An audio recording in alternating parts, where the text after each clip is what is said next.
The tempo was up on that. I just woke up, you gotta take it easy. Okay, do you want to do it again? No, that was perfect, but I was just like, whoa, we're going. Okay, We're well, up, we're rumble racing. let me remind you that you asked for this time. I did. I'm on a weird schedule. I was just car woes. It was bad. Yeah, I'm really sorry. What happened with that? Like, I still don't know. I think it's like the sunroof line or like the drains from the sunroof, I guess. That's the only thing I ugh, can think of. they're never worth it. Um Never. Who yeah. cares about the sun? I don't. This is gonna be a rough one. I can already tell. I Yeah.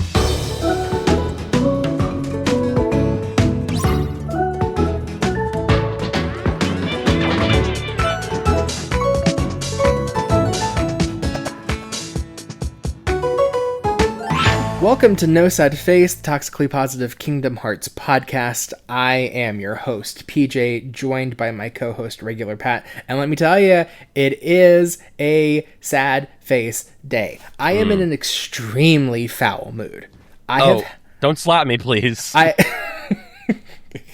He does this. David, cut to the clip of Lurksine hitting Naminé. Yeah, I am all sorts of fucked up today. What's got you down? What's got you down, fella? You know, I'm not a fan of the novel. I'm just going to say that right now. I know that we're going to get into it, whatever. That's not it. I really hope that I can keep everything nice and fair and even and normal. But I got to tell you, piggy bank. I'm in a bad Out. mood because of what's going on in the news corner today. Actually, Why? well, let's Right, let me get my truffle papers. over to the news. Pat, it's your news corner. What the fuck happened this week? Well, we now know a fish that there will be cage news, cage something at D23 in August. It's going to be a panel. Predictions are running rampant. Bingo cards have been constructed. So it could be, I mean, I would be fairly surprised, not to get my hopes too high up there, but I would think we're going to be getting something related to KH4 specifically and new stuff, whether it's a release date, a trailer, some kind of information about this game.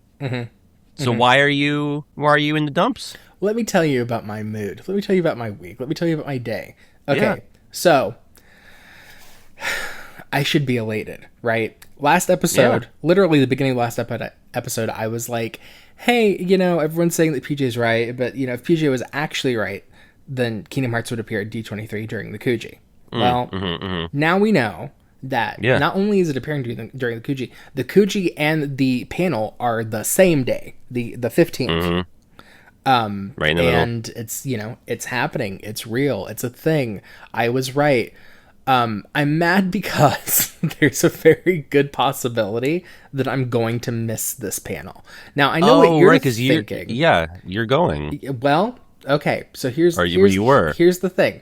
D23 has a bunch of different ticket options, but tickets were on sale like back in March. Okay. It's a month away at this point as we're recording this episode. A month exactly. Yeah, exactly.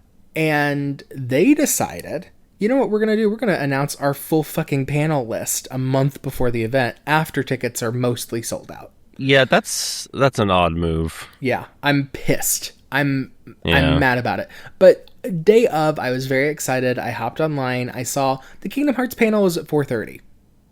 They had afternoon tickets available for the 15th that gets you admission to the hall at 4. So I thought, oh my god, perfect.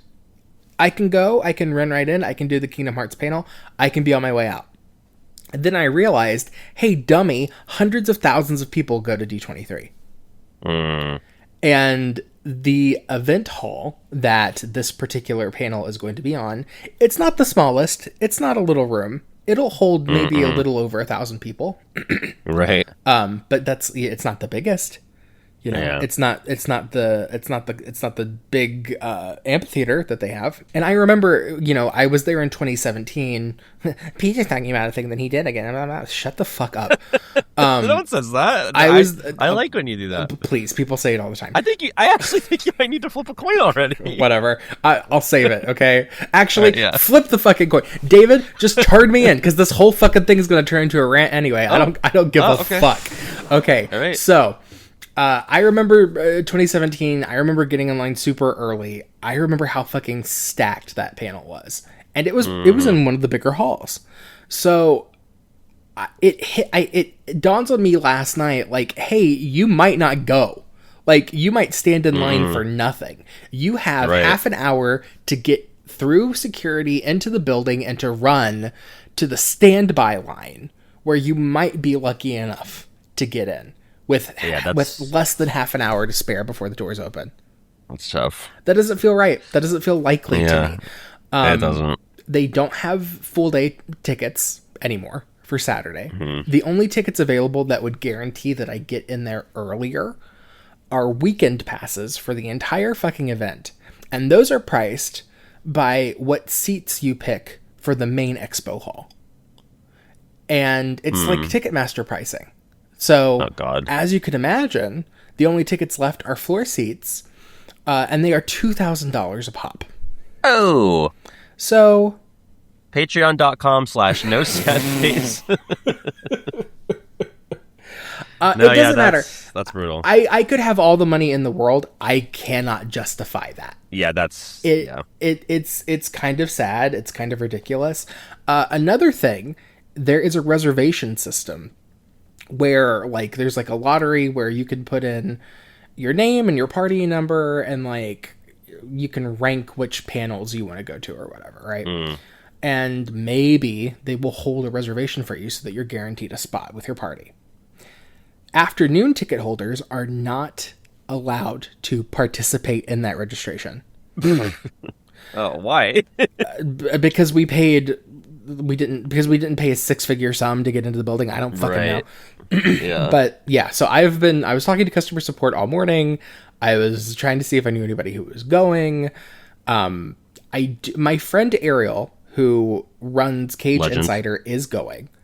And she has full day tickets, and she has said, like, I'm going to go for the reservation system. I'm going to put you in my party.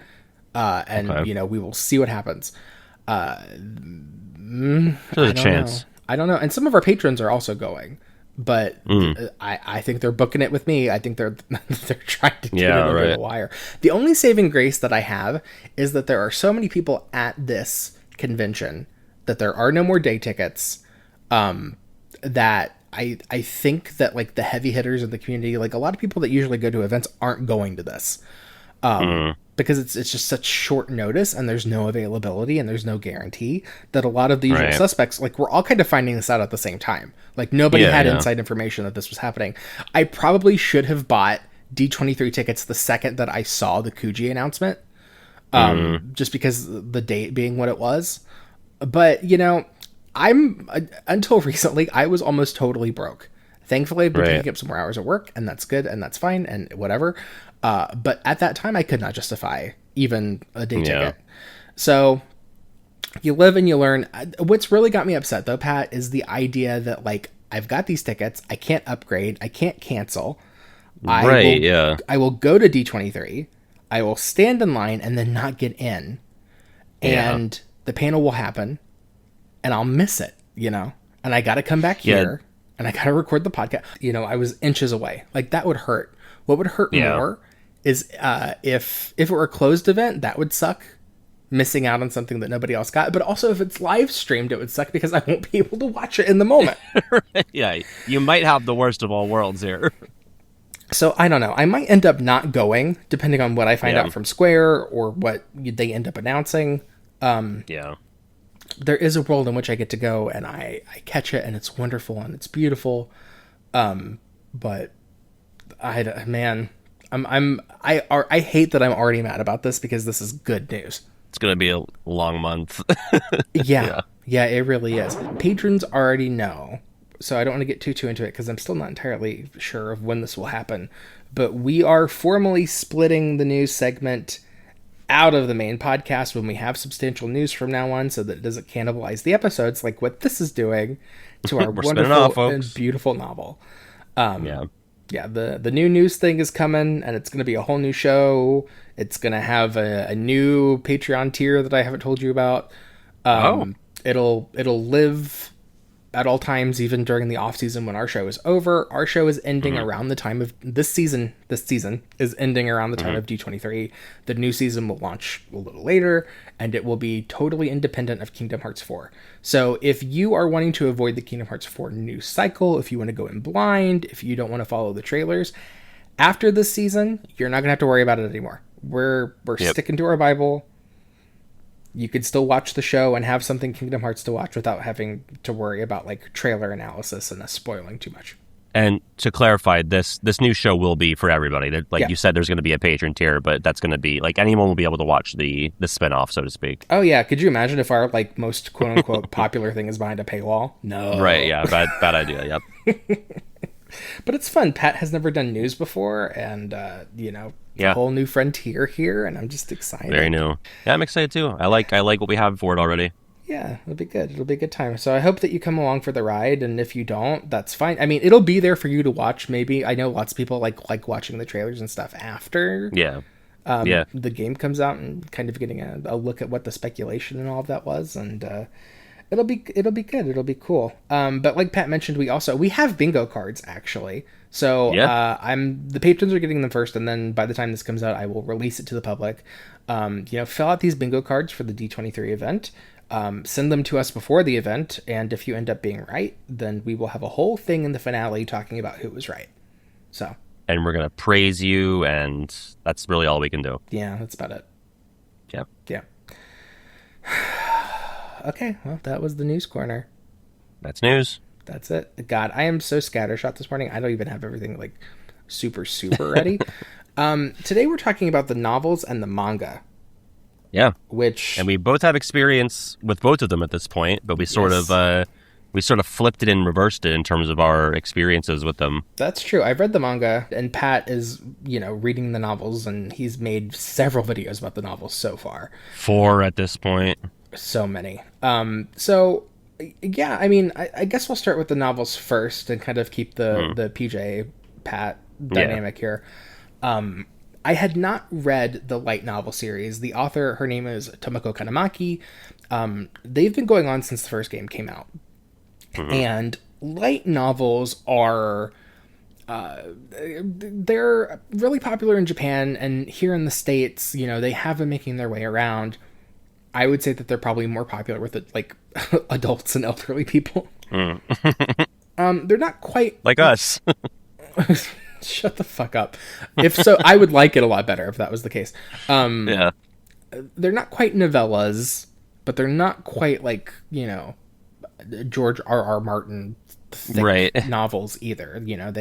They're meant to be a very light, easy breezy reading experience. There are novels for Kingdom Hearts 1, Chain of Memories, 2, Days, Birth by Sleep, Coded, Dream Drop Distance, Key, and Kingdom Hearts 3. I think we're all caught up on that. Yeah. I've known about her work for a long time. Occasionally, I would see translations from the novels in the early days before they made their way over to the States. I would see like little bits of those kind of trickle in. Back in like the personal blog days, there were live journals that would post like updates and stuff. Gold Panner would translate some things. And occasionally it would be the case that, the novels are pretty faithful adaptations of the books in a lot of ways, but I think what made them really popular in the community was that they also add in some supplemental stuff. They add in additional scenes, they add in things from different characters' point of views. They have like final mix scenes before the final mix games come out. Like there are some differences between what happens in the novels and what happens in the final mix scenes that are added on. But you can kind of see that Nomura, in some cases, took inspiration from Kanamaki, and Kanamaki certainly took inspiration from the games. So there is this kind of reciprocal relationship between the canonization of both, where they are separate, but occasionally they feed into each other. You should not assume that the novels are 100% canon.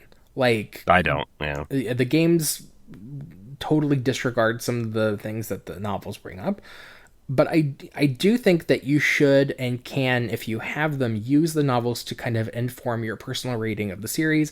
I don't think there's anything wrong with like leaning heavily into the headcanon of what you're taking from Kanemaki's work.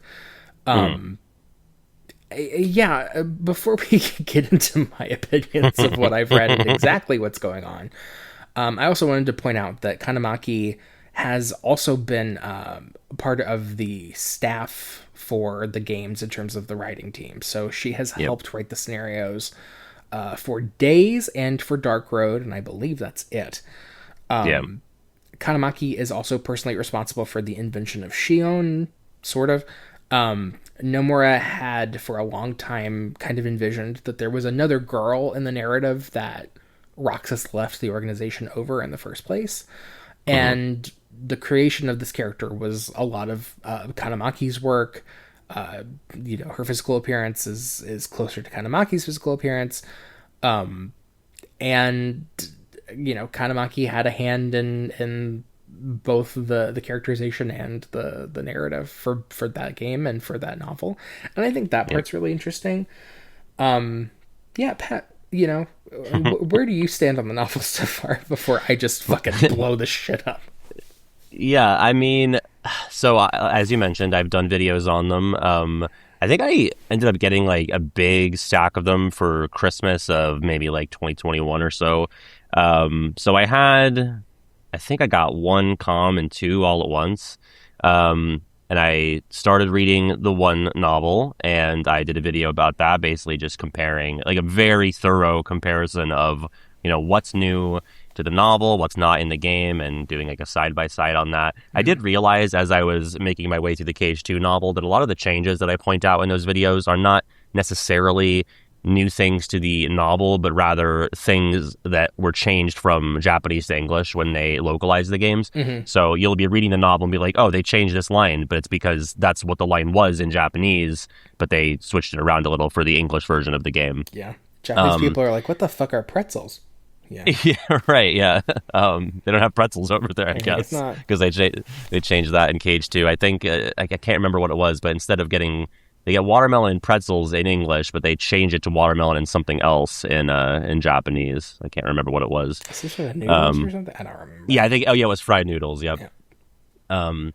So yeah, I did that video for 1, and then I had a fun enough time with that. So the year after, I did it for Chain of Memories, and then I think 2 years after that, I did a 2-part series on the Cage 2 novel. Which was the longest of those 3. It's split into, if I'm not mistaken, 4 volumes. Yeah. Or at least 3. It's pretty chunky. It's 4. 4, there you go. I would say of the 3 that I've read, I think Calm was actually my favorite, or at least it felt like the one that was the most worthwhile. I mean, you can obviously get into this. It's your segment here, but I thought segment. That Sure. I thought that the 3rd volume of Calm was by far the most interesting out of all of the novel stuff that I've read, because it was, you know, the Riku chapter, and it was focused on, or rather, you know, a collective of Riku chapters, and it was really getting into the replica, and it spent a lot of time from his perspective, and like what was going on when you weren't, you know, sharing scenes with him in Riku's scenario in the game. A lot of fun stuff getting, like, with the gaps being filled in there. I did start to get a bit fatigued by the end of my experience reading the Cage 2 novel. Although I will say, you know, to its credit, I think it was cool to see a lot of moments in that story as well be filled in, specifically with regards to Naminé, Axel, Riku, and some of the Ys in some spots, like what they're up to when you're not around them because you're playing, you know, most of the game as Sora in Cage 2, and you're not really hanging out with those characters a ton. So that really like fills in the gaps of that story. And I think it was cool. Like it was fun interactions, and it's not really anything mind blowing or like things that you wouldn't have expected, but it's a little bit of extra texture and flavor to the Cage 2 narrative.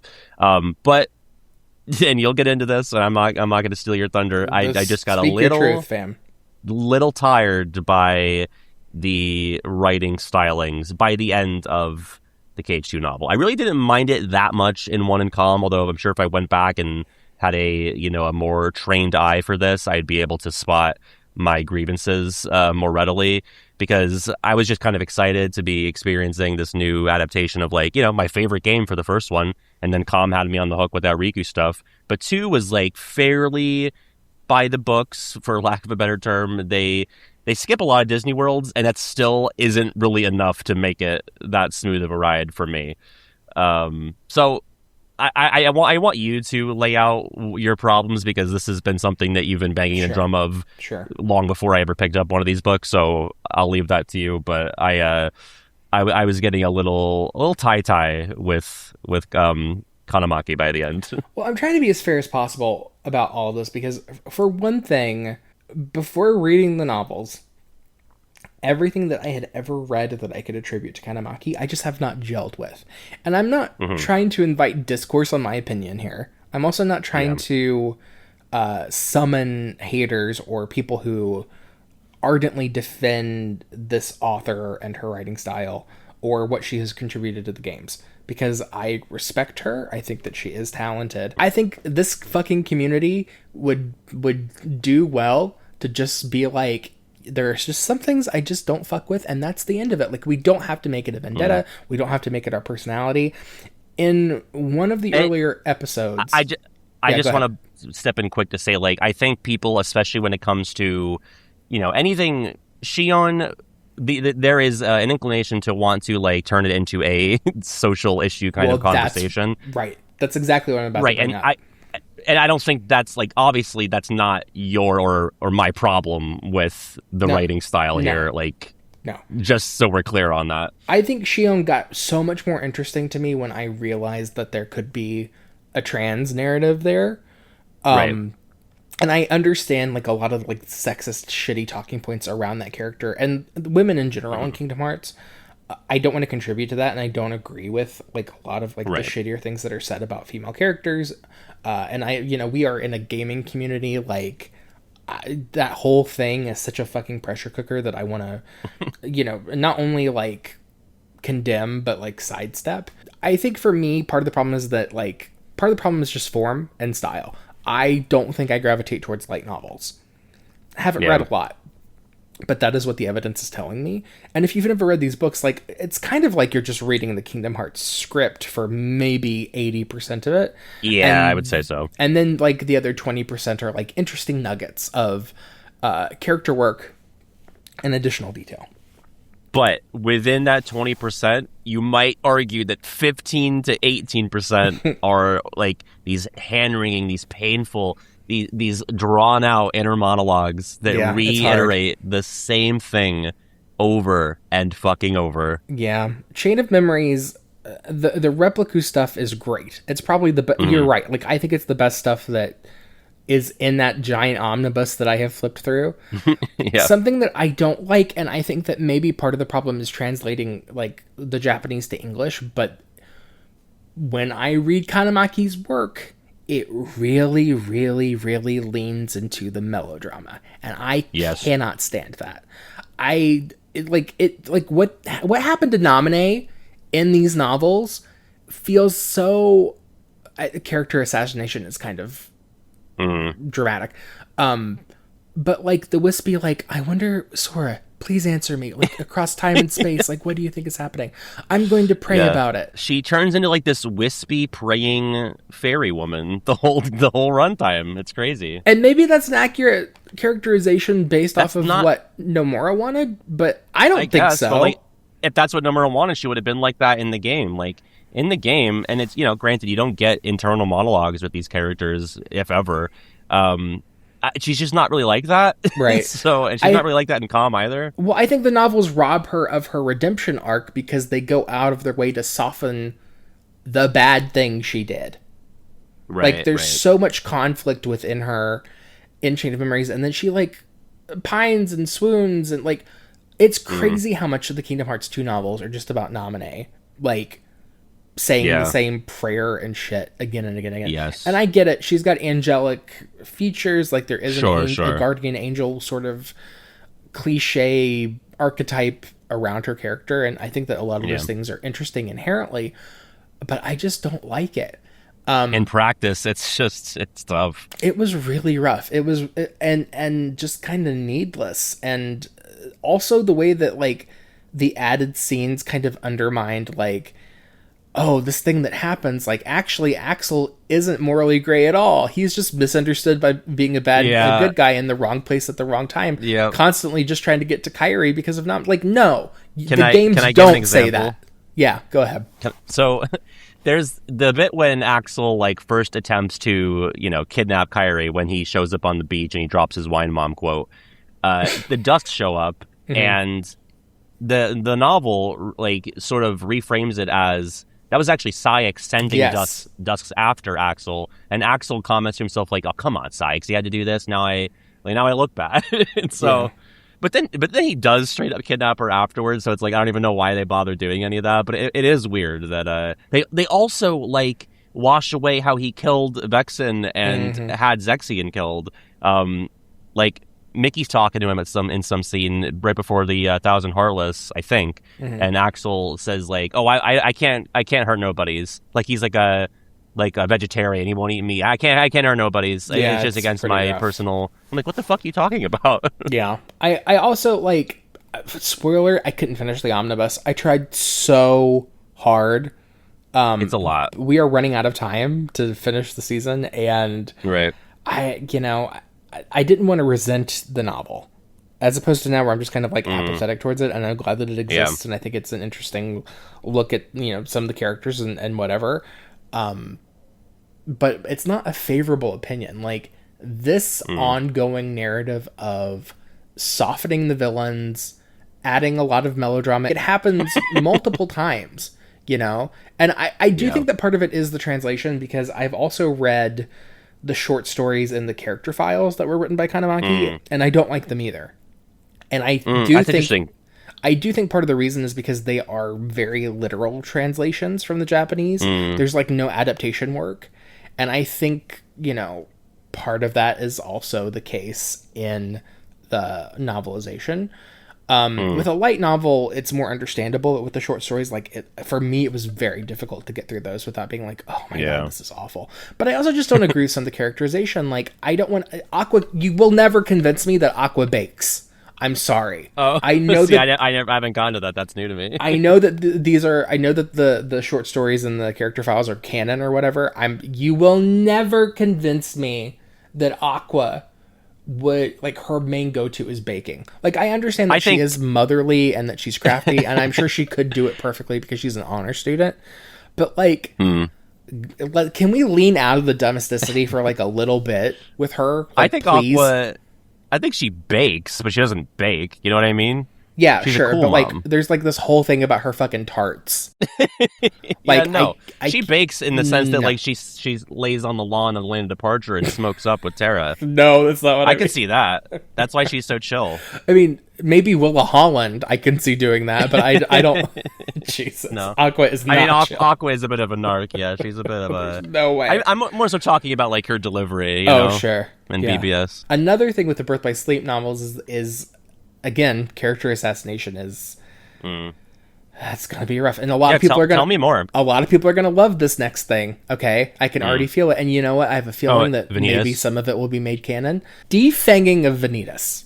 The story of he's a mean little prick because he can feel every time an Unversed is destroyed, and it's agony for him. There are people who think this is canon already, and I don't know if it's because they read the novels, but I would.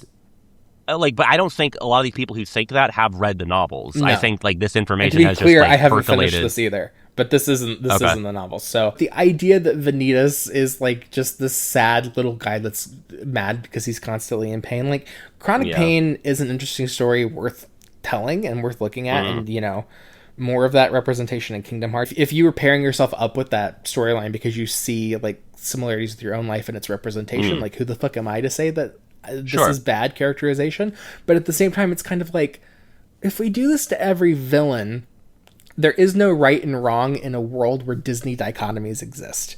And I understand that in some instances that's like a worthy thing to explore and like kind of unpacking that. I don't think this is the venue, and I don't necessarily think these are the characters. People are already pissed off about him being a darkness. So I'm really curious about how they're going to stick that landing. Yeah. If he's going to end up redeemed or not. Like, I don't really want that, but I don't either, but I'm like 60-40, maybe 70-30 that they're going to. I just look at those death scenes in 3, and it's like, I mean, I would love if this was the case that like Sora and Ven failed to talk this guy down, and he's just like, fuck it, this is the way I am, and that's it. Like, that would be oddly refreshing at this point. Right. But I don't know. When you look and at that all is the where other we scenes, left it, but now we know like that's not the end of it, probably. Power to her, I think adapting these massive, 40, 50, 60 hour campaign games into a couple of novels, like, that's crazy. She did an admirable job of like keeping as much in as she could, but it also leads to some really bizarre situations. Like Olympus isn't in the first book, but they have to go in Kingdom Hearts 2, and Olympus is in pretty much all the others. So it's like, okay, well, now we have to meet Hercules in Kingdom Hearts 2. Like fast track that, Tarzan famously is in the first book, and then, like, what a waste of space. Right. Atlantica's not in them, right? Like, very strange. So I was thinking, I didn't read Dream Drop Distance, but I remember finishing 2 and being like, okay, Atlantica wasn't in any of these, so what did they do for Ursula in Dream Drop? So I flipped ahead to Dream Drop, and Ursula appears, and there's like a line that says something like, "It was Ursula, the sea witch that bothered our friend Ariel." And I went, what the fuck are you talking about? What the actual fuck do you mean? In the novel continuity, who the fuck is Ariel? I mean, she couldn't have known, like, she couldn't help it. But I was like, oh my god.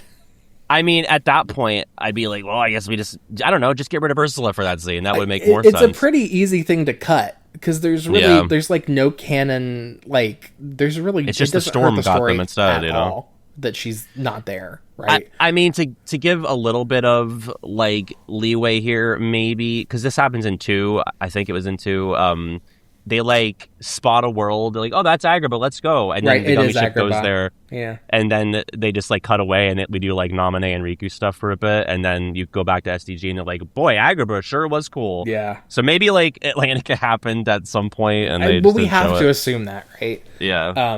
And, that's all well and good, and that's all fine, and I think the novels are worth looking at for those characterizations that kind of make you, like, even if you hate them, it does kind of make you rethink about, like, your personal connection to them.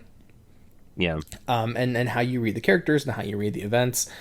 And there are little moments in the prose that do break through. The brevity is actually quite cutting.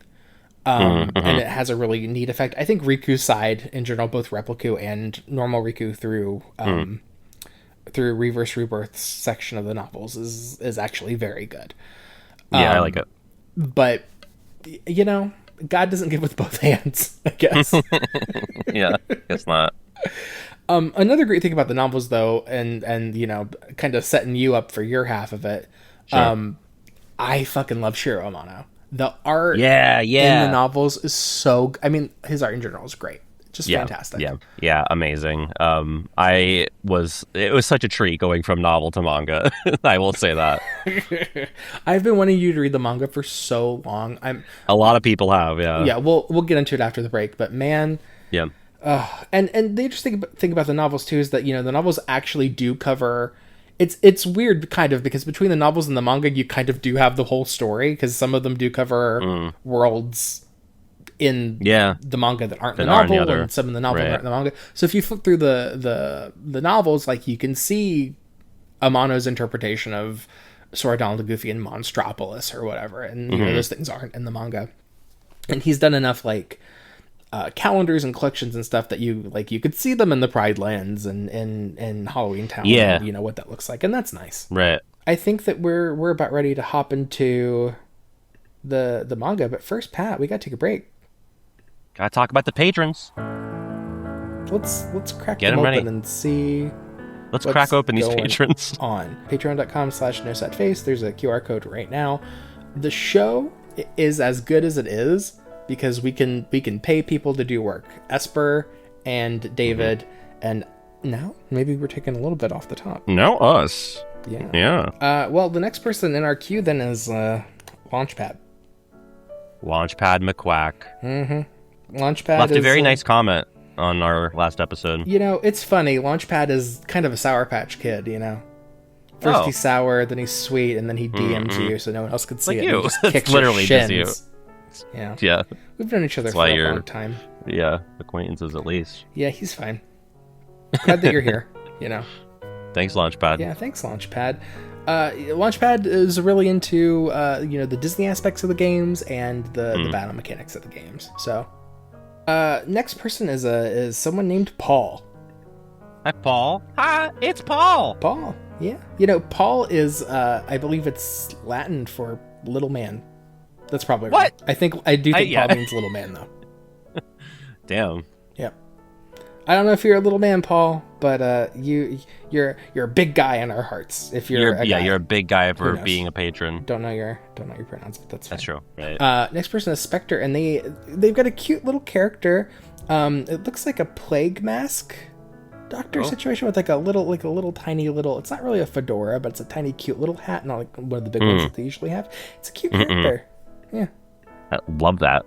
Yeah. They do freak me out, those plague doctors, though. Because they dress up as birds, and I feel like, don't the birds themselves carry the plague? I feel like this might be like a self-fulfilling cycle here. Well, I think historically they have those masks because, like, I think it's like a filtration system. Like, I think it's the original N95. Yeah, kind of. And I think that they had like flowers and herbs and stuff stuffed in the beak so that like the rot of dying people wouldn't get. Yeah, I could be wrong. I think that might be the case. So I'm sick of people saying that they don't learn about anything when they listen to these episodes, because look at that shit. I don't think anybody says that. No, if anything, they say, "Wow, I learned a lot. I learned so much today." And also, all of that could be wrong. Yeah, but listen, it was entertaining, and it's 2026. That's all that matters, baby. Next person is Alex M. Alex, you have a Sonic the Hedgehog thing. We're not allowed to talk about Sonic on this podcast, apparently. Yeah, right. It's Pat's words, not mine. That's like my one stipulation in my contract. I was like, take as long as you want to pay me for this, but we are not talking about fucking Sonic the Hedgehog. Well, you're welcome here, even if you like Sonic. Yeah, of course, of course. I've never played a Sonic game, but I had one of those bathtub toys that you like stuck to the the side of the bathtub, and it was like a push button thing where you push buttons and there's like a water tank inside the toy, and the bubbles would hit like little rings inside the tank, and you would try to get the rings onto little pegs in the toy.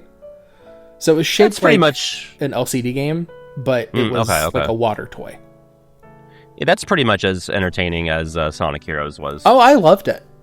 I loved the toy, not Sonic Heroes. I don't know anything about Sonic Heroes. I gotcha.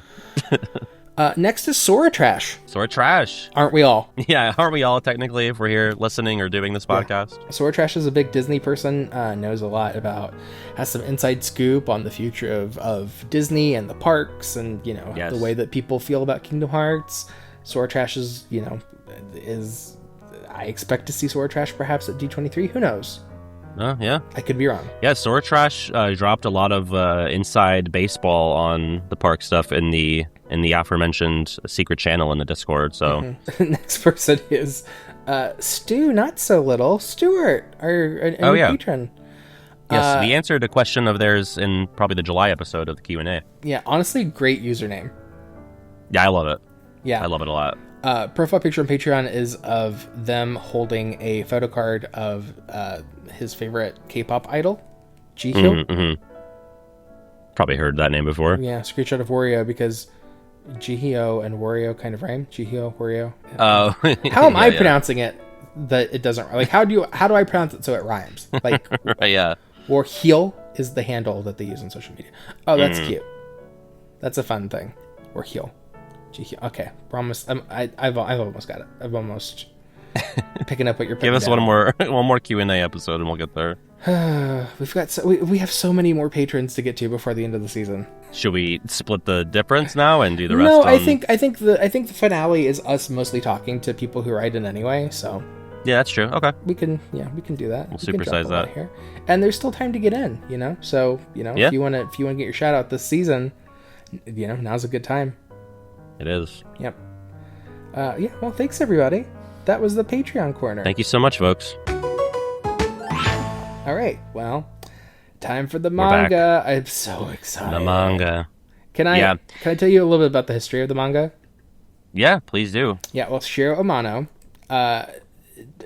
did the manga for Gekken Shonen Gangen. Yes. But originally it was in Famitsu. Yes, Famitsu. But they switched it over to the one I just said. I remember it being in Famitsu. I remember back in my Ansem Report days, I remember they were translating it and posting it, and I remember thinking, like, what is this? Is this real? Because first of all, the translations that the fans were doing were really kind of leaning into, like, translating some of what was being said as, like, swears. So, like, they were really leaning into, you know, in Japanese there are some words that you could translate into swears, but, like, yeah, you know, Disney come on, would they wouldn't. Yeah, right. Donald's not calling anyone a bastard. Yeah, I mean, he should. In these translations, he was. Right. Seeing some of the more wild things that happened in the manga at first, I was like, is this fan art? Like, what is this? Yeah. And just kind of watching that evolve over the time has been, you know, really great. And then, you know, eventually Tokyo Pop picked up the licensing for it. And then Tokyo Pop lost the license, which is crazy. And then Yin Press picked it up. And then Yin they Press lost it. So now Panini Press has it. Panini Press. I love Panini this. Comics Panini has Press. it. Yeah. And Panini is not in America. So if you're a US fan with the manga, we still don't have the full series. Yeah, that's brutal considering, I mean, it started the same year that KH3 came out, 2019, and we still don't have all of it. So, what you think? Yeah. Well, just to set up my experience with the manga before, you know, this was sort of like my homework for the podcast. The first piece of manga I think I ever owned or even saw was a volume of the KH2 manga at a Scholastic book fair when I was in 4th grade. I saw Sora's face. I think it was the cover where he's like in Hall of Bastion, I want to say, like right before the Battle of 1,000 Heartless. And I was like, oh, getting that. That's what I'm spending, you know, the money that my parents sent me to the book fair with. Never read it. Never read it. Back cover of it fell off. So you would think that I was like reading it because I let it get damaged, but no, it's just somehow over the years it just fucking got tattered. So I never ended up reading that one. Still haven't. But my next run-in with the manga wouldn't be until 2021 when I did a game show with our friends Samuel Camel and Shane, with help from some other Requiems who wrote questions about the manga and basically quizzed me on, is this true or is this false? Did this happen in the manga or did we make this up? Kind of a cult classic regular Pat video amongst some of the longtime viewers. They really like the manga video and have been asking me to either do a follow-up or just read the manga myself, because the whole premise of that was that I hadn't read it. I didn't have plans at the time of reading it, so those guys read it for me and, you know, picked out the most interesting bits. I really like that project, and I was, you know, my interest was piqued from the stuff they brought to the table for that, because there is some, you know, wild, wacky stuff. And so, yeah, I read, and only because RF, regular fiance, owns a decent chunk of the manga. She owns one in com, I think some of 2 and some of 3. I don't think she has any of the days. So I read 1 in com for our discussion here today. Yeah. And I really enjoyed them, man. I mean, like you said, Shiro Amano, the art is just so charming, so vibrant. I think I would have liked to have seen a bit more maybe characterization for some of the characters, especially in 1. Because I think a lot of it is more so focused on just like showing off the locales and the characters. Right. And there's not like a ton. Like I would say, if you're comparing, you know, the most interesting parts of the manga and the novel when it comes to like getting, you know, little dialogue bits or background information that we lack from the games, I do think the novel probably comes out ahead, but that doesn't mean that it's a more fun time, because I certainly don't think it is.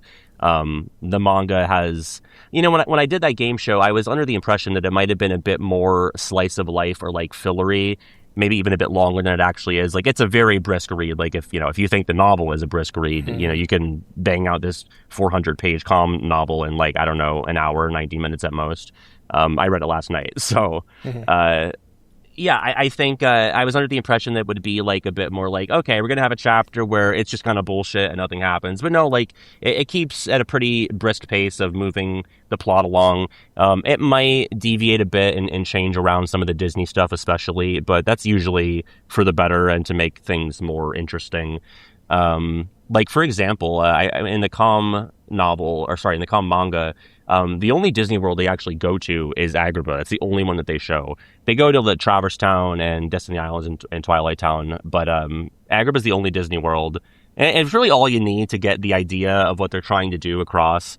Like Aerith sets up, just like in the game, that you're going to meet people and they're going to, your mind is going to play tricks on you, but listen to your heart, yada, yada. Mm-hmm. And so you kind of like get to see that play out with Aladdin and everything. They switch the order of operations around. It's kind of interesting, where Aladdin actually frees the genie on his second wish, which was bizarre to me. And then they like trick Jafar into wishing himself to be a genie. The genie like comes back and like does all this as a favor. It's just it's bizarre, but it's funny. So there's like stuff like that where they swap things around.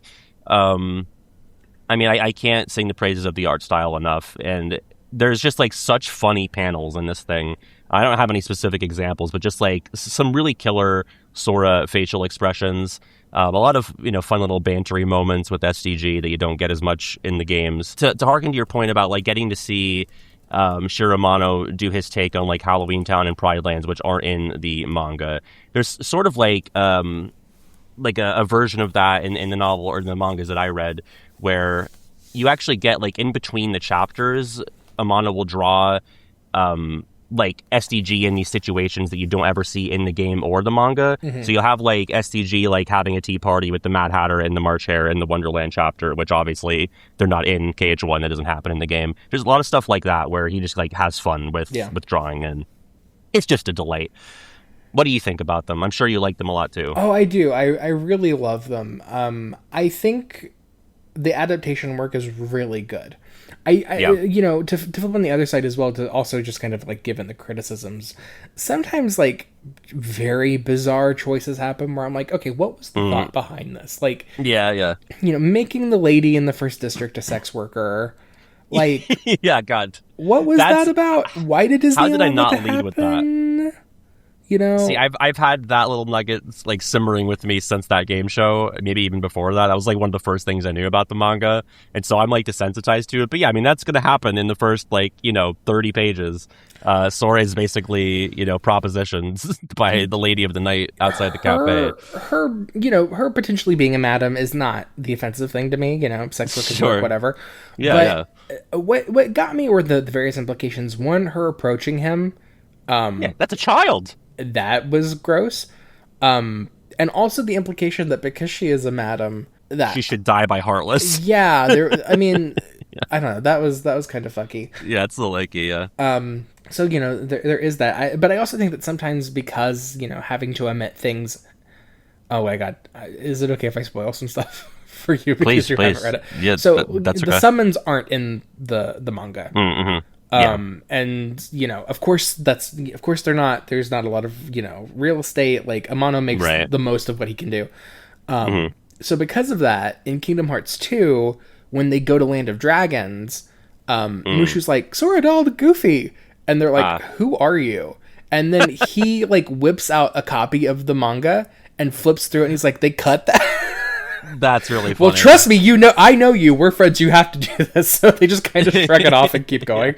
There are fun like fourth wall moments, especially in the Com manga, where like there's a lot of organization and Sora centric stuff happening, and then like it's been like I don't know 10 pages, and then Donald and Goofy are like, oh, I guess we're back in the story now. Like they just say that. Like they're like Goofy's like taking a nap. He's like, oh, are we on? Okay. Yeah, and sometimes That's like funny. I don't know. I don't mind some goofs. I don't mind funny stuff like that, and I know that that's like the vibe. I'm so like reverent of Kingdom Hearts that sometimes I'm like, okay, we need adults in the room. So like. Larkstein reading like a book by the Marquis de Sade, or them eating No More Fried Chicken. I'm like, okay, let's get this back. Like, I hate fun, so that's like a PJ problem. But sometimes it's like it's really funny and it's really great. In terms of other adaptation work, I also think that the Kingdom Hearts manga is kind of famous for doing like A lot of people feel like it's a narrative glow up of Kairi. The way that in the Kingdom Hearts 2 manga in particular, the way that her characterization is, like, she's way more active in the manga. You know, she ends up coming around on Axel herself and kind of realizing like what his motives are. And, you know, mid-kidnap, she kind of realizes, like, oh, okay, so maybe we can work this out together. And then Saïx grabs her. Like, you know, Saïx pretty much kills Axel before he can make his big sacrifice. So he still does, but, like, he's already severely injured. So it's kind of like, I'm on my way out. They kind of do that in the novel too, right? Where Saïx like gravely injures Axel when he's trying to free Kairi, I think. Yeah. And so I don't know. That's interesting that they both take that approach. In the manga, Pluto, while looking for everybody during the year they're asleep in Shade of Memories, he ends up getting adopted by Xion and Roxas. So Pluto ends up like being the organization's dog for a while. Right. So because of that, in the Kingdom Hearts 2 manga, he recognizes Axel. So they have this kind of like already existing friendship and dynamic that gets foreshadowed in the Days manga. And it's just an easier read. It's a lot more fun. And you know, there are lots of little things here and there where they kind of keep characters relevant, where they're kind of forgotten about in the games. Like Jiminy Cricket has a much bigger presence in Kingdom Hearts 2, the manga, than he does in the game. You know, he ends up having like kind of a crisis of conscious faith with Luke Surge during Luke Surge's battle. It's a really funny thing. Kind of the disappointing side of it, though, is that, like, you know, Amano takes these really wide liberties with the plot that like pay off, and he has a vision, and, you know, you go into it and you do get a version of the games that is faithful in a lot of ways, but like you were saying with the Agrabah stuff, Amano puts his own spin on it, and I think the adaptations are a lot better as a result. But something that you might not know, it took like almost 10 years to finish the Kingdom Hearts 2 manga. It went on like an indefinite hiatus. Because I was confused when you said the Days, like in Days they set it up, and I was like, well, how would that didn't come out before KH2? But it did. It did. He stopped working on Kingdom Hearts 2 and he did Days. And then Kingdom Hearts 2 had a period of hiatus. As a result of that, like, we have one Days and 2. So he did not do a manga for Birth by Sleep, which is so sad.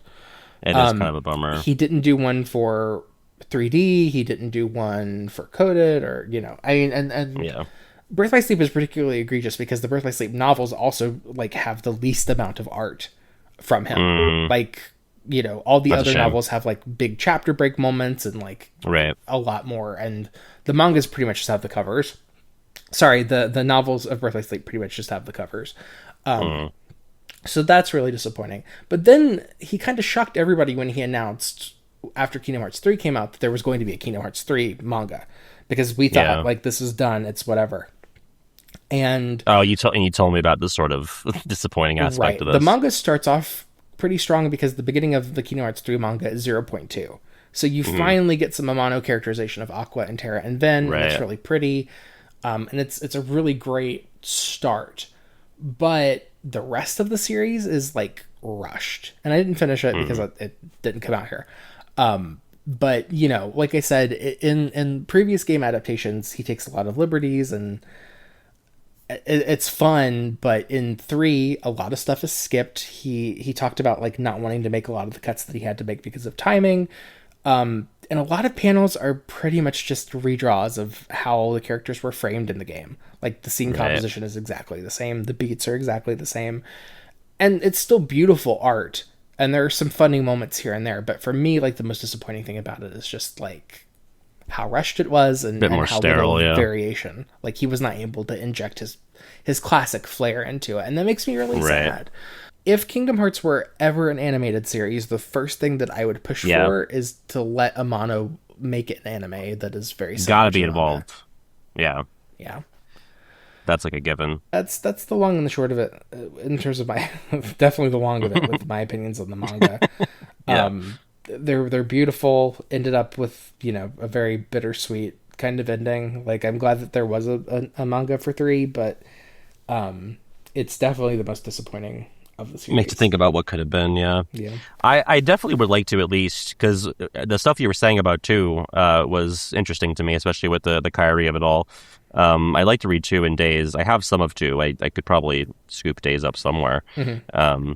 So yeah, I'd like to keep going. People were right to pester me about reading these. Yeah, it's good. They're fun, and they add some extra flavor to some of my favorite games. So yeah. Also kind of difficult though with not difficult, but it is a little jarring because Kingdom Hearts 1's manga is read from left to right. Oh yeah, I meant to mention that. Yeah, it was weird. Published that way too, so that wasn't like an editorial choice in translating. It was like the original manga was published for Kingdom Hearts 1 going left to right. Yeah. I don't know why they did that, but yeah, it's bizarre. After that, it never happened again. So yeah, it does make me wonder if they're going to do more novels. I'm sure that they will, and if they'll do more manga. I doubt that they'll ever do another manga, but seems unlikely given how 3 sort of petered out. But I'd like to see it. Yeah, I hope that Amano keeps making art for Kingdom Hearts. Any other notes about the series, about the manga, about the art? Yeah, I mean, overall, I would say it was like a 9 out of 10 experience. It was really fun. There were, again, some spots where I was like, what are they doing with this? I thought the ending of KH1 was actually quite rushed and a little, like, if I hadn't played the games and I just read this, I'd be like, what the fuck is happening? Like, Hollow Bastion goes by in a blur. You show up for My Friends Are My Power with Riku 1, and then it's like, they don't even fight Maleficent, and then they're like, they're in End of the World, like, I don't know, maybe 5 pages after they that's they crazy. meet Riku. She doesn't even turn into a dragon in the first one. Yeah. I forgot about that. Which she does in Calm when Riku confronts her. So I don't know, it's bizarre. Yeah. That was like my one negative like storyboarding point about either of them, is that I thought, wow, this really pivotal chunk of the story is very haphazard. But other than that, I thought it was fun. The battles go by really quickly in the manga too. Now that I'm thinking about it, it's like a page. But I mean, again, economizing. I don't mind. That's like the least interesting part of it to me, is watching them do battle stuff, especially in panel form. So I'd rather just get the gags and little changes. That's more interesting. I'm nodding. You can't see me nod, but I'm nodding. Yeah. Okay, I am going to look for a question because I didn't pick one out. Actually, you know what? Here's a simple question that we have not answered before. This question is from Allie Rose. Hello, Allie. Hi, Allie. Hi, I'm new, so sorry if you already answered this. This is from February, so you're not that new now. What would each of your top 10 favorite Kingdom Hearts characters be? Damn. Okay. Yeah. Got to think about. Let me run through my Rolodex. Well, I can give you Shaka in like top 5 for sure, I think. Yeah. I'm going to go Axel, Roxas, Riku, Demix, Zigbar. No women. Very interesting. Aqua is probably that's number not 6. top 5. She's not top 5. I'm sorry. Damn. I don't think anyone to harken back to an older topic here. I'm about to blow you out of water. Keep going. I don't think anyone is saying that they're crushing it writing these women characters. Now, that's not to say that they're not good. Like I said, I would probably have Aqua number 6. It's like her and Terra are far and away my favorite Wayfinders. I mean, Larxene is definitely top half organization for me. So there also just aren't that many women in general in the series. There just aren't as many. All right. Give me a fucking break. Next episode, folks, our special guest is Ava. This is going to be great. We're going to introduce a whole new wave of feminism with this episode. So are you going to just stop at top 5 and then, No, I'll probably throw Aqua and Terra in there to get it to 7. I'm going to throw in Ansem SOD. After KH3 especially. I like him. Man. I got 2 more spots. I mean, it would be lame to make them Disney characters, yeah. Whatever. Because I would say Donald and Goofy. I mean, I really like them. I really like Donald and Goofy in Kingdom Hearts. Cool. I mean, that's at this point, the venue through which I've experienced them the most. Like, I didn't really grow up with a ton of, like, Mickey and Friends media outside of, like, House of Mouse. But my opinions on D&G are mostly informed by their KH stuff. And I think they're a ton of fun. So, yeah. So you have 1 woman in your top 10. Who do you have? Oh, you got Kairi and Naminé? Yeah. No, And Shion and Aqua. listen. You don't have Shion. I know you don't. You have to be taken to task about some of your opinions on the mobile characters. That's a none of them reckoning count. that's coming for you, the likes of None of which them you've count. never felt before. If you put Scold in there, I'm going to skin you alive. I do love Scald. I think that your my analysis fucking of her God. is Top 10? fucking horseshit. Because Top I think 10? that well, maybe not top 10. I haven't really measured it out, Okay. but she's up there. Her whole okay. Here's the thing about let's get into it. Let's get our elbows up. The thing about women in Kingdom Hearts, they are not the most active people, and that's unfortunate. Like I think that a lot of characterization, especially like Kairi getting kidnapped all the time, that sort of thing, Right. not great. No one loves it. Everybody wants them to respect women more. That's fine. But I also think that we do a disservice towards just kind of conflating fighting in battle and characterization. Importance. Yeah, 'Cause I actually Yeah. I touched on this in my most recent video about like people saying that Kairi is useless or doesn't do anything or she's not as strong as she should be. Like she's very powerful. She's just not powerful in the way that you find, typical or engaging. Like she doesn't know how to use Ragnarok, but she does know how to save everybody from fucking annihilation. Right. Like that's pretty Kairi's cool. biggest problem is that's such a passive, like we do not get it on screen with particle effects every time she changes the course of the series. And I do think that there's a huge problem with women in Kingdom Hearts being written to haunt the narrative. Like I think pretty much every female character that's been in the main cast has been some sort of like defined by her absence, and like there's like a lingering of her without like actually talking about her thoughts and her opinions and her motivations.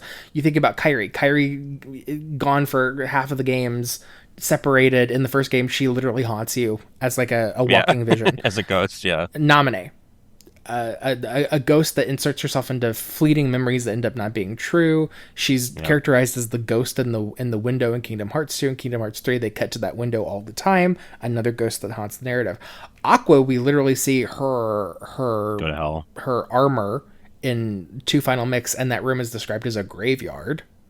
Okay, Shion haunts the narrative simply by not existing anymore and being the hole in the narrative. Haunts Axel in Kingdom Hearts 3 briefly by looking at Kairi. Subject X, that one's pretty obvious. Strelitzia literally gets murdered. The Nameless Star even. Nameless Star is literally a ghost haunting the narrative. Strelitzia's data form haunts the narrative. I mean, and I think that's a problem. But maybe Nomura needs counseling?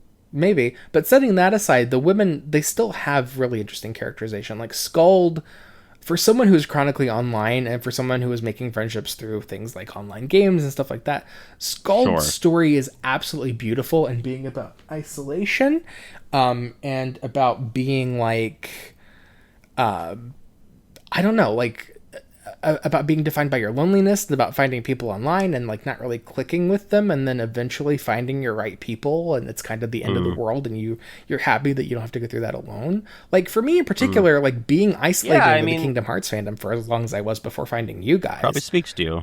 Like, I think you do a real disservice to her by calling her a PNG. I mean, I think you're doing a service to her because you find her relatable. It's not just that. Like, I literally do think that she has a lot of good characterization in the games. Like, she doesn't just show up. She has lots of scenes and dialogue where she participates in the plot. Like, I don't know. I think you were checked out on her before the end of the games, where a lot of her characterization happens. That could be very true. Like, I have experienced Union Cross in its entirety. I mean, not its entirety, but like I watched the demo dub. I played a decent chunk of it when it was releasing. I've always said, like, I think the puzzle pieces, like the chess pieces getting moved around in Union Cross, were always more interesting to me than anything the characters were saying or doing. Like, I think the story is pretty fascinating. It's just like I'm not super wowed by the cast. Sure. But that's just a. But if they were, personal. A bunch of polygons with voice actors, I think you'd change your tune. I think I'd probably be more interested and more willing to give it my time. I'm also using you as a surrogate of people who are critical. No, I understand. I mean, I'm being critical. Yeah. But I don't think it was the most interesting. This is what the episode vehicle. was about. Getting to this point where we talk about Skuld of all fucking things. Yeah. I just obviously I'm not the first to say this. Like, I don't think that the vehicle of delivering these characters in the story was the most interesting and the most, I don't disagree with attention retaining for how important it's going to be. Like, I just think that's a fumble. Yeah, no, I agree with you on that. In terms of my top 10, I do think a lot of the mobile characters are up there. I really love Aqua. I actually do. I do love the women of Kingdom Hearts more than I do the men. Even though they're not as active or they're not treated as well as I would like, I do think that ultimately their places in the narrative and the emotional beats are way more interesting in a lot of cases. Not all the time. So Aqua's up there. Ava is up there. Naminé is up there. Ooh. Do I have time to bump the only woman for the Master of Masters on my list? Kidding. I'd probably bump like Ansem SOD because I love the Master. I'd put him in there. Master's up there. I'm going to put Master. Yeah. This is not a definitive ranking. This is just who would be up there, who would be at the party. And that's as much as you're getting. Let's see. I'm at 4. I do love Sora. I do love Riku. I do love Kairi. So, the main 3. Ephemer is up there. I love that storyline. I love that character. I love that whole, like, have you ever had like an intense friendship that like only lasts, like meet a kid at summer camp or something and you're like best friends, but then you can never see each other again? No, just me? Gay thing? No, cool. No, yeah. It's, I mean, that's great. Like that's such a great story, when you're talking about Kingdom Hearts and friendships, like, maybe I'm too straight for Union Cross. Maybe that's the problem. Honestly, I think we've all been telling you that. You just have not been listening. Yeah. Like, I'm barely hanging on to the main series. The heterosexuality is really trying to get in the way of that, but I think Union Cross might be like the filter. What else? I really love Marluxia. I think he would be in my top 10 for sure. Spiritually, he was supposed to be a woman when they were making the game, so that's true. He's the first trans organization member. Sure. Keep telling yourself that. Keep telling everybody that. Yeah. Larxene, I guess. Yeah, Marluxia and Larxene are definitely up there too. But I think this. I mean, I love some traders. I think this changes maybe on like a game to game basis as well, because you never know. Yeah. When you take like the holistic approach, it's like, okay, Axel kind of gets dragged down by some of his weaker moments in like Dream Drop, but Xigbar, Calm Axel is like phenomenal. Xigbar is definitely one of the most interesting characters, but yeah. I'm also kind of just tired of his bullshit. Sure. But, I love the foretellers. I love the mobile games. I do. Whatever. Yeah. Fuck you. I don't care. Someone's got it on this pod. I love them. I love them. Even my hatred for Dark Road has waned as well, because I really do appreciate those characters. And I'm looking forward to seeing more of them in Kingdom Hearts 4. And we're gonna. We sure are. Well, thanks for listening to another episode of No Sad Face Podcast. Thanks. we I don't even know where we are anymore. But we post episodes every other week, or at least we try to. You can find us at nosadface.com. That has the links to our socials and all past episodes. It also has the links to David Russell's socials, who edits the videos and does our music. It has links to Esper Roba's stuff. Esper does all of our art. And it also has links to any guests that you might have seen both in the past and coming up. And there's also a link to our Patreon. You can subscribe, you can get shoutouts, you can end up in the credits. But honestly, the best thing that you can do for us is to just share the show with your friends. Pass it along. If you know someone that likes Kingdom Hearts and, wants some crazy discourse, like throw it our way, leave a comment, subscribe. That really does. I know you're probably tired of hearing about it from every YouTuber. It does help, though. But it helps. I'm sorry. Including me. Yep. Yeah. You can send us any questions that you might have to nosadfacepodcast@gmail.com. We are almost done for the season, but we still do need some general questions, so, feel free to send those our way. And if you have a thought or theory about Kingdom Hearts 4, we're going to cover that in the finale, the last chance that we have before moving on. So get that in here now before D23 comes and disproves it. And we can laugh at you if you're wrong, and we can just give you your roses if you're right. But probably laugh. Oh, so hard.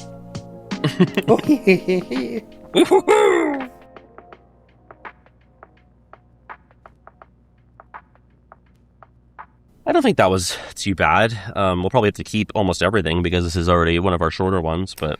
Well, thank God, right? Yeah. I don't know. I think I'm getting canceled for that one. I don't know either. Oh my god, could you imagine if this is what does it? This is not going to be what does it. What's gonna do it?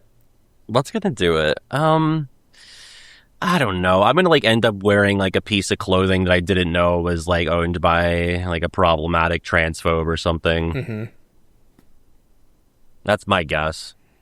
Well, I don't. They're going to spot me at wrong, Reconnect. So No, you're perfect. You're Thank the little you. cherub like Boulder. I'm a coochie baby. You little coochie baby. God. Wait, we What? should at some point, maybe in the finale, I want to showcase our first piece of No Sad Face fan art. Oh, for sure. Yeah. No, I shouldn't for do it that. now because it would be Yeah, very save it for then. disrespectful to like kind of throw it in. Yeah. Yeah, Don't you throw it know in the what? We extra. should. Yeah. Just make a note of that. Yeah, making a note of it. We got fan art, folks, but you can't see it yet unless you join the Patreon. It's locked.